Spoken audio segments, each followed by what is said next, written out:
Peace and blessings, and welcome back to Bodybuilding for Brass Players. I am Umvikeli G. Scott Jones, and today I have the privilege of interviewing a dear friend and a phenomenal trombone player, the senior lecturer of trombone at Wright State University, Dr. Gretchen McNamara. So, Gretchen, I'd like to welcome you to the series, and thank you. This will be actually the 6th interview in the series, so I appreciate you being an early part of this series. So, thank you for inviting me. It's going to be fun. Yeah. So tell us about yourself. Tell us, where you're from, how you came to love the trombone, teaching experience, recording, stuff like that. Well, I grew up in Seattle, so my family is still out in Seattle, and I'm from the Pacific Northwest. I did my studies at the University of Washington, my initial big studies at the University of Washington. Okay. My initial attraction to the trombone, I think, came a little bit out of wanting to do the opposite of what my sister was doing at the time. We're very close in age, and we grew up doing sort of everything together, step in step. And she had selected the flute the year before. So I was like, I don't want to do that. So let's go the other direction. Okay. Coincidentally, my dad and my grandfather both also played trombone. And so there was one around the house, and my dad was active trombonist in our community band. And so I think it was sort of always something that I knew about and I was curious about. And but falling in love with it, I think, really happened when I had great teachers. I had great teachers growing up, and a long lineage of people that I've studied with over the years have continued to kind of deepen my love of the instrument. I love its sound, its richness, it's the tenor voice. It's just something that is really attractive to me. Okay. And then your experience so far, like what you do specifically at Wright State and other teaching experience? Yeah, so I studied music education alongside performance in my undergraduate degree. And, I've always been a teacher, and teaching trombone is the one thing that I've done for all of my professional career, and even in my semi-professional career. I started teaching trombone 30 years ago, which I hope is hard to believe. But it's the one constant. I've done it my whole life, and I started doing it at a young age when I was in college, and that was part of the attraction to me about building a profession around music, because teaching young people has just always been a joy of mine, and I love watching people develop, and I love being a part of that process for them. I also was a band director after I got my master's degree at Kent State. I was a band director in Maryland for 5 years, and high school band director. And so I had the teaching responsibilities of band and jazz ensemble and marching band and music theory. And I taught a keyboarding class once, even though I can hardly play piano. So I taught at a performing arts magnet school for several years. And, that really framed my experience necessary to be successful in my job at Wright State. And after I earned my doctorate in trombone performance at CCM, I was hired at Wright State primarily to teach trombone, but then what has developed over the years is sort of a twofold responsibility in the areas of music education and trombone. So I do both at Wright State, and it serves my passions well. Yeah, that's great. That's great. I'm sure that your experience in the classrooms, has really influenced how you teach your lessons and how you teach your students at Wright State. Yeah, absolutely. I think one of the things that I am really passionate about is pedagogy and also being strategic about learning. And so I bring my music education background into my trombone instruction, not just because some of my trombone students are going to be music educators, but because when you really peel back some layers in sequencing and in strategy, it's the best path to help students move forward at a rate that they might not otherwise if they're just beating their head against the wall. And so, I think they're closely related. My education background and interest and heart, and then putting that towards helping students develop their pedagogy and their skill set so that they can be creative and expressive in their music making. Yeah. Tell us about any recordings you've got out. I don't have many, but I have been on a few. My funny thing, my very first recording experience was with Stuart Dempster, who I studied with at the University of Washington. And, he is really into contemporary and abstract music making. And in Port Townsend, Washington, there's a 1,000,000-gallon water cistern that's been empty, underground water system that's cistern that's been empty for years and years and years and years. And it has a 45-second reverberation. And one year that was just his project. And all of his trombone students went up to Port Townsend, and we climbed down this little hole that was, 3 by 3 into this empty water cistern where the only light was provided by that little hole. And our eyes adjusted, and we made music that was very improvisatory in nature. And I mean, it's really a phenomenal recording. It's called Underground Overlays from the Cistern Chapel. Wow. And I know you can link that in your video later. But and then I've been on a few other things. I've recorded with my colleagues at Wright State on projects of theirs. And when I was in Maryland and a high school band director, I also was active performer in a big band that was a regular gigging big band, but who also put out regular recordings as well. And some of those early ones I was a part of. And that group's called Blue Wind Big Band, and it's still active today. So even though that was 20 years ago for me, it's a very active ensemble and a really good group. So, I've been a part of some special projects that have meant a lot to me. But recording isn't a primary focus of mine. Okay. So how are things going at Wright State University with COVID-19 and, dealing with the pandemic and everything? That's a really good question. I am thankful that Wright State has taken our safety really seriously. We're at about 30% on campus capacity, 70% online. And those that are choosing to teach live, like I'm teaching live in person, but I also have the option to teach remotely in my music ed classes. And so that class is more of a hybrid. My trombone studio, we're meeting face-to-face in large rooms with lots of protective. I've got a bell cover and puppy pee pads for spit, and we wear a mask. And, it's we're distanced. There's space between lessons. They're cleaning super regularly. I really feel safe being on campus, and they've taken it very seriously. And I'm really thankful for that, because being back with my students, some in person, has made a big deal. It's just been a big deal for everybody. It's like people, Yeah. Which I'm very thankful for. So, I would say things are going well. Our enrollment is higher than expected. And so our music school is not down in enrollment at all through this process. And so, I feel good about where we're at, and just excited to kind of watch it unfold as we work through this pandemic. I'm sure something will be similar next semester, but until those announcements are made, we'll see what happens. But yeah, that's good. That's real good. So a little background for the audience. When we first met, I was preparing for my doctoral auditions, and you gave me a few lessons that really helped me prepare for everything I've done since then. And one of the most important lessons you gave me was showing me that I really didn't need to focus so much on buzzing, like forcing the buzz in the mouthpiece.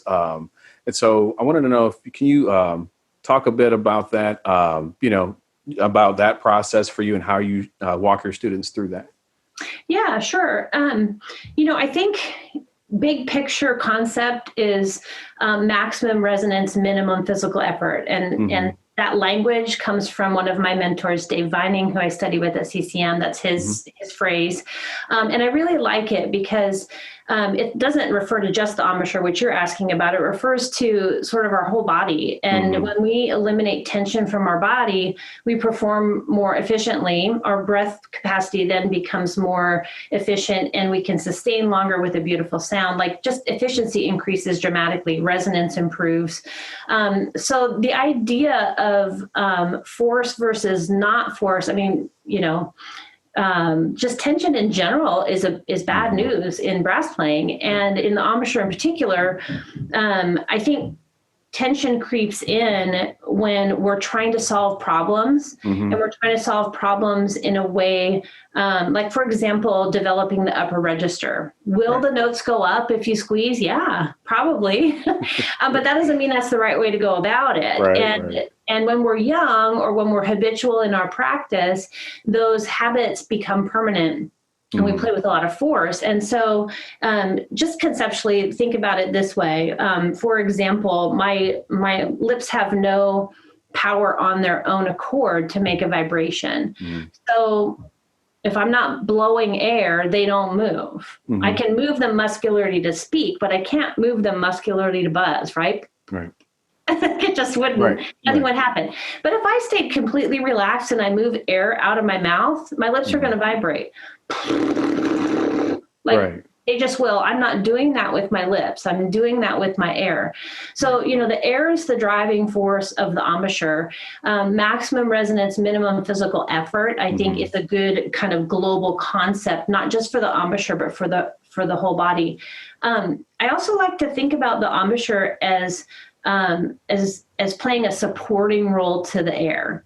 So I like to say that the embouchure is along for the ride. So the airflow is doing the work that we need. The airflow determines the volume that we play. And more air, more volume, less air, less volume. The airflow also determines the pitch that we play. The speed of the air, faster air makes the pitch go up, slower air makes the pitch go down. And it's that cross section of those two things that determine everything that we play on trombone. And so the concept really comes from the notion that form follows function. What do we need the function of the air to do? We need the function of the air to play loud or play high, or any combination of those two things. But so we need the embouchure, then the form to follow along suit and support and be a subordinate role to the airflow. It's necessary. We need some firmness in our corners. It's absolutely necessary. But it shouldn't be our primary focus. So the embouchure then has freedom. When it's a subordinate, the embouchure has freedom to adjust based on what we're blowing. And when it has freedom, we create resonance and ease and efficiency. And the most satisfying thing to me when I work with students who kind of cross that bridge from tension to freedom is when they say, oh my gosh, it's so much easier. It's like, yay, we've done it.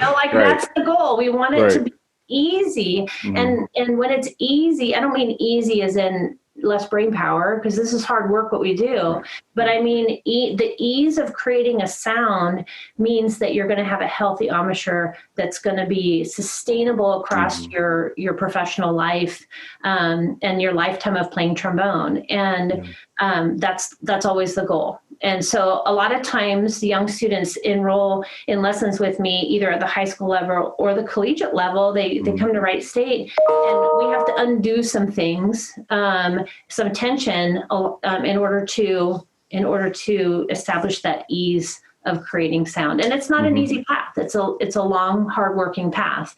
But when we get there, it's a very sweet experience. Yeah. Can you demonstrate any of that for us, or? So like tension in the embouchure. So if I start with my lips kind of pursed and close together, you get that sort of pinched, tight tone, right? Now, for me, that also triggers some tension down my throat, where I'm kind of grabbing the air here as well. But if I open all that up,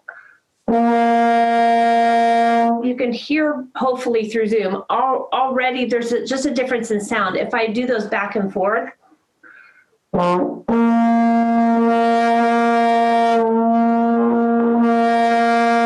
hopefully you can see even the aperture oscillate a little bit. It's oscillating with muscle in the sense that when I squeeze, I'm gripping, and when I relax, the aperture opens up.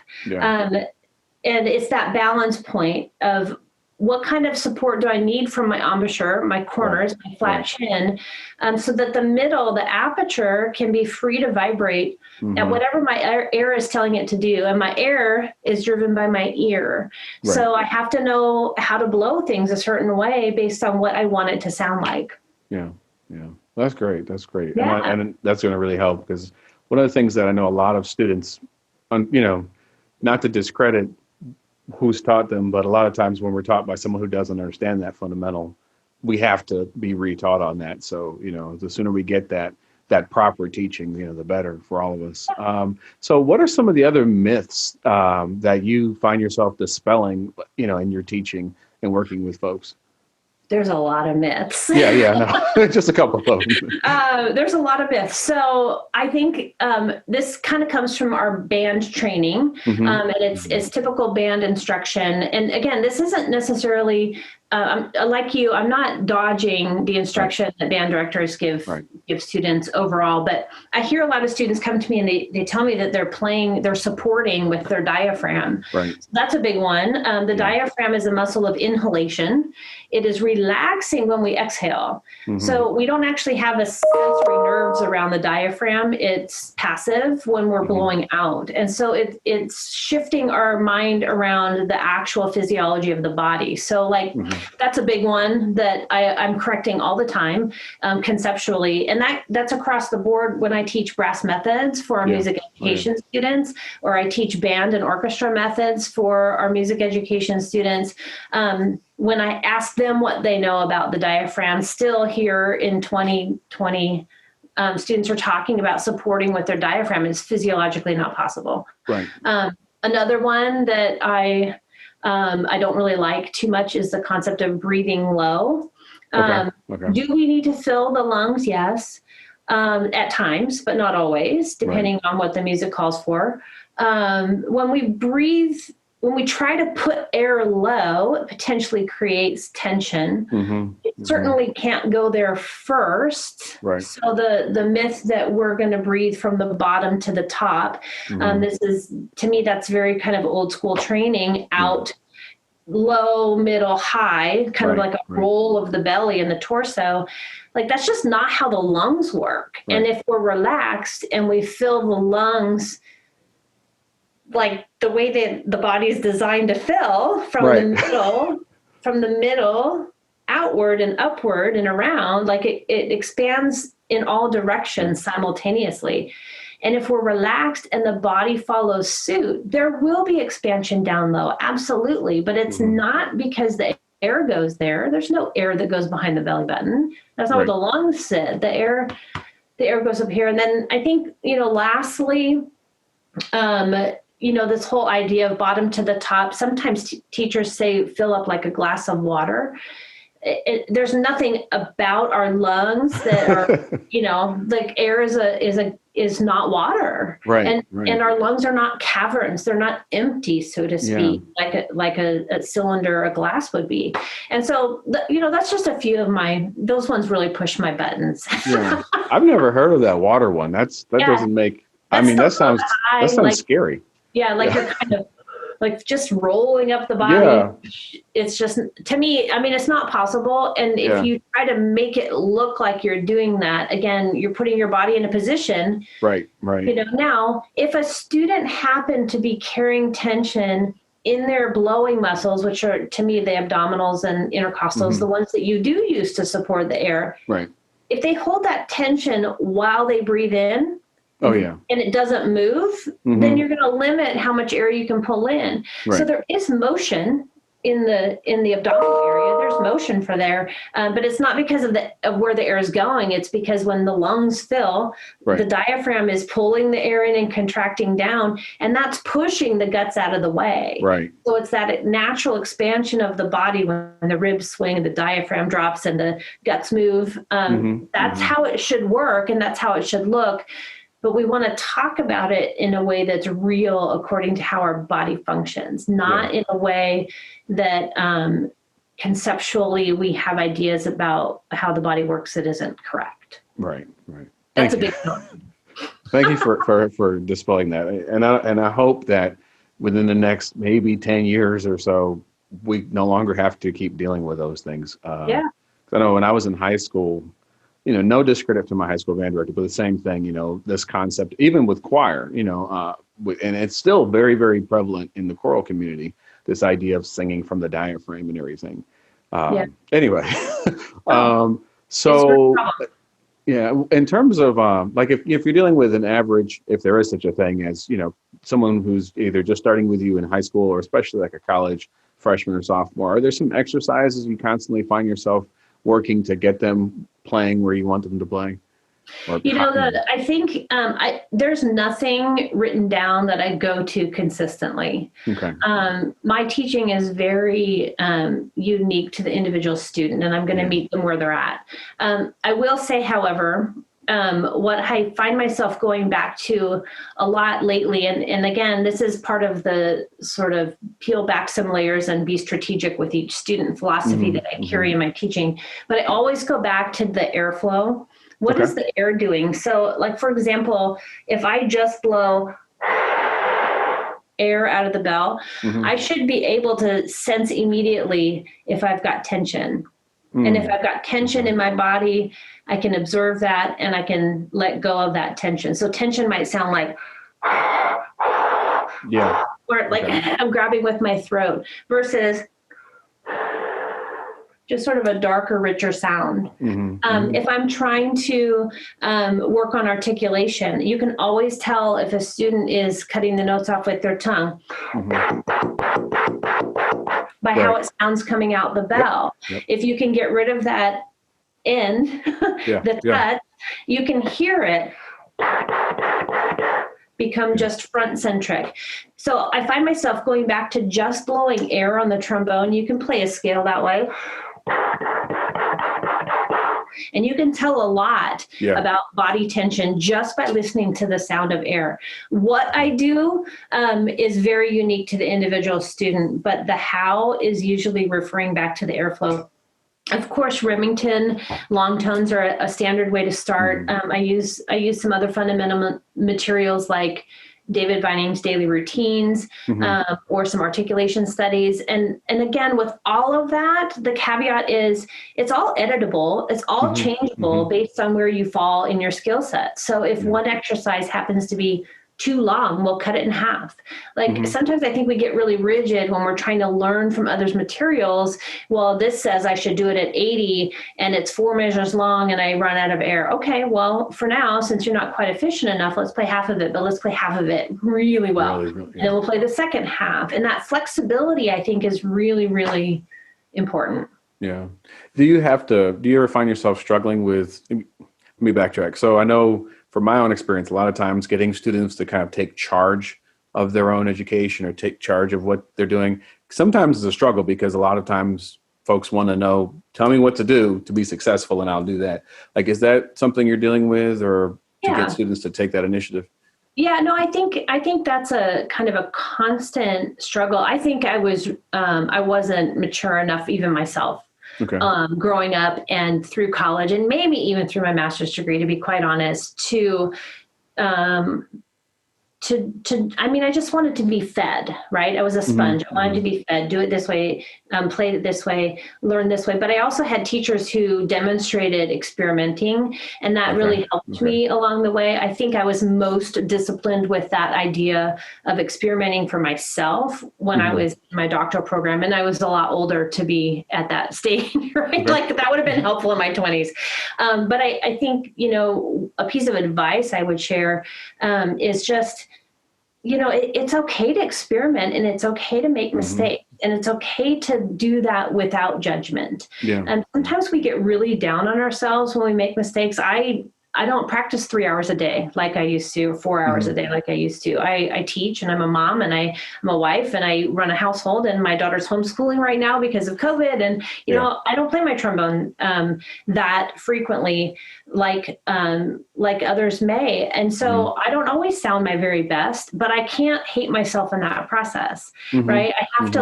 I have to be willing to try again and make it sound better the next time. And I think if that's something that our students learn at a young age, then they get more willing to take risks, to try something new. If it's not sounding good, then you have to try something different. And that experimental attitude, I think, is something that is really, really important. You don't want to just check it off as being satisfied. If it doesn't sound good, it doesn't sound good. And you have to be really honest with yourself about that. But if it if it doesn't sound good because something's not functioning properly, then, try something different. And my job is to throw out ideas. Try this, try this, try this, try this, try this. Because every student's different and every student perceives things differently. And then their job is to go to a practice room every day and try this, try this, try this, try this, try this. And so I don't remember exactly your question. I hope I answered it. No, that's great. Yeah, that's great. Yeah. So what correlations do you make between, from, practicing and overall physical wellness or health? Do you recommend, your students to exercise a certain way, or is there anything, what connections do you make? I typically don't prescribe much outside of the trombone arena. Okay. Although I think I felt my strongest when, as a trombonist, and the most efficient when I was running and or when I was swimming. Those are two activities that I think were just really good for my blowing mechanism. Okay. And I ended up with an injury, and I've stopped some of that because I injured my foot. But I think those are two great things that someone could do that are cardio, that are just really good for your blowing mechanism. It makes it function really naturally. I also think, a big overarching concept is just the idea of discipline. So if you're practicing regularly and you're eating well and you are exercising regularly and you are interested in continuing to learn, and so you're inquisitive regularly, and you are exploring recordings and listen regularly, and you are just like, I think everything functions well when we do things consistently. And over time, all of that consistency changes us. We become a different person. We have a different body. We become more efficient. We become more knowledgeable. We become more heart sensitive. We become more expressive. Like it's like this ongoing idea of iron sharpens iron, and we use other people and we use other resources to help us. And this is why this is such a cool opportunity to come and talk to you, because you're asking me questions, but I get to learn from you as well. And in all these concepts, I mean, it's really a cool opportunity. Yeah, I appreciate that. This is a brand new, well, it's not brand new, and it's like a year old now, but it's still, very much a work in progress. I appreciate that. So when you talk about efficiency, for those people who don't know what you mean, can you explain what you mean by efficiency? Basically, it goes back to that concept of using the least amount of physical effort to produce the most amount of sound. And I don't mean the most amount of sound in terms of volume or power. I mean the most amount of sound in terms of beauty and resonance. And it's that balance point between airflow and physical tension, if you will, airflow and embouchure. But also, if I stand out of balance, I'm going to be creating tension that my body then has to work hard to sustain. Right. So if I'm standing in balance, then I'm going to end up more efficient in my motion. If I move my slide with jerky aggression, I'm using muscles that I don't have to use to move a slide that's not, I mean, it moves by itself. I don't even have to, I don't have to exert muscle. It doesn't move up by itself, but it definitely moves down by itself. So, it's finding those places in the body that you're carrying extra physical effort, that when you release them, they help your body function more efficiently. You burn less energy to produce more sound. You burn, anyway. It's just a balance. It's a balance point, less physical, muscular energy to play something that doesn't require really much muscular energy at all. Yeah, no, that's great. That's great, because I know, once again, due to how so many of us are taught, especially when we're just getting started, we're in middle school, high school, and sometimes even in college, we're taught all these other things that are supposed to help us with this sound, and they actually can damage the body, and produce a terrible sound that we have to go and relearn over time. So I appreciate you saying all that.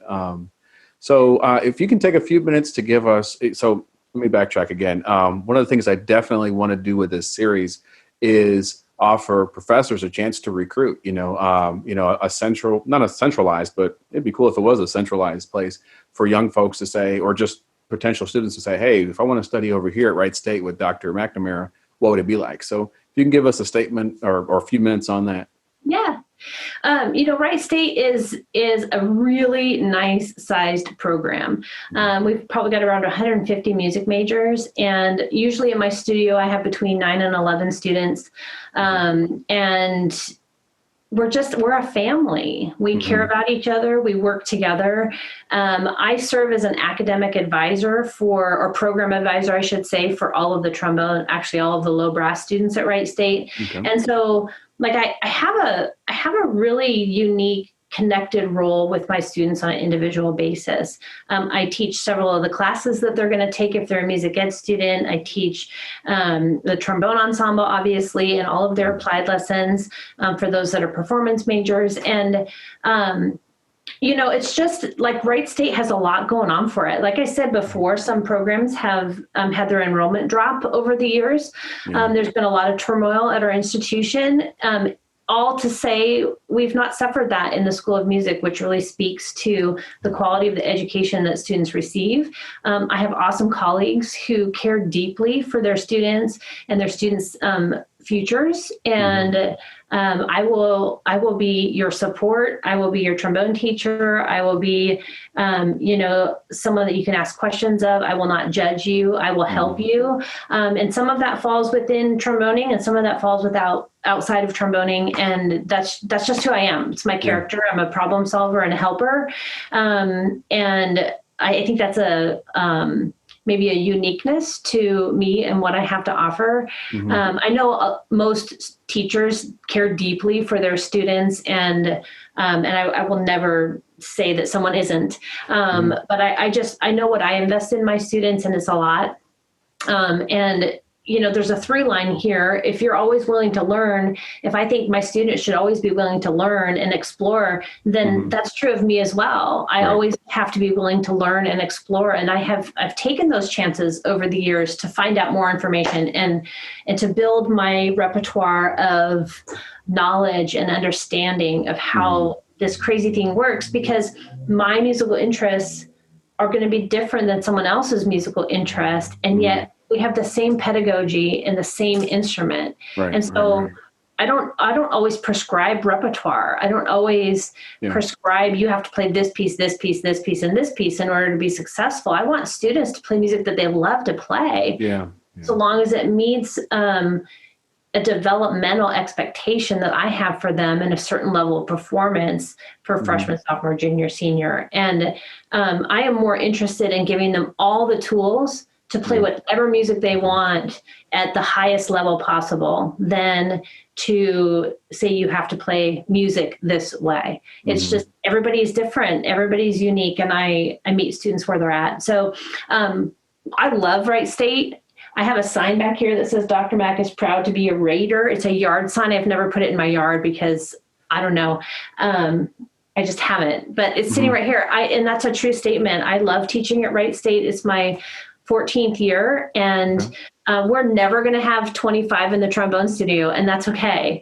We have a lot to offer on a very individualized basis for students to pursue music to whatever extent that they want and prepare them for a successful career in music, but also, just a successful life. You don't have to have a career in music with your music degree. You can still learn and use your mind and discern and study and argue. And, that's a part of college, is not necessarily job preparedness. I mean, we want that. We want our students to be successful in music, but we also just want them to be successful and happy and viable participants in our culture.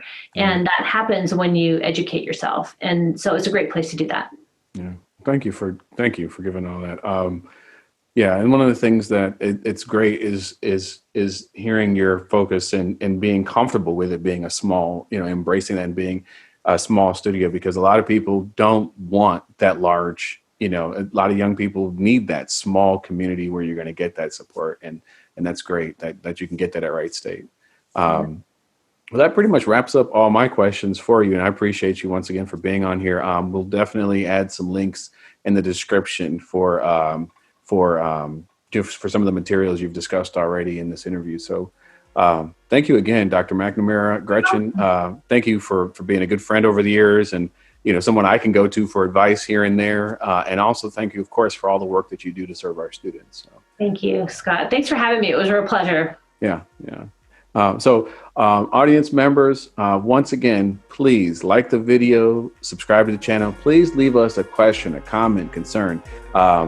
Look up Dr. McNamara and contact her if you're thinking about Wright State or you have questions. And also, of course, please share this content with folks that you think would benefit from it. So until next time, thank you for checking out Bodybuilding for Brass Players. Peace.